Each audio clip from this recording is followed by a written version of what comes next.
امروز اساسگزار صلح وحدت ملی پیشوای ملت پرزیدنت جمهوری تاجیکستان امامعلی رحمان با پرزیدنت ترکمنستان گوربانگولی بردیمحمدov صحبت تلفنی انجام دادند.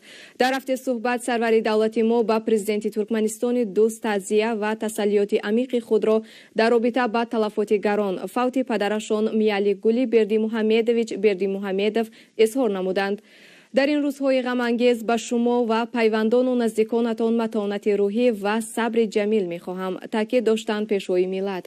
همچنین جانب‌ها اطراف حالت و دورنمای مناسبت‌های تاجیکستان و ترکمنستان مبادله افکار انجام دادند. در این ضمن پرزیدنت‌های دو کشور به موافقه رسیدند که در آینده نزدیک ملاقات مشورتی وزیران کارهای خارجی اینچنین جلسه نوبتی کمیسیه مشترک بین حکومتی را عاید به همکاری‌های تجارتی و اقتصادی با مقصد بررسی همه جنبه‌های همکاری‌های دو جانبه برگزار نمایند.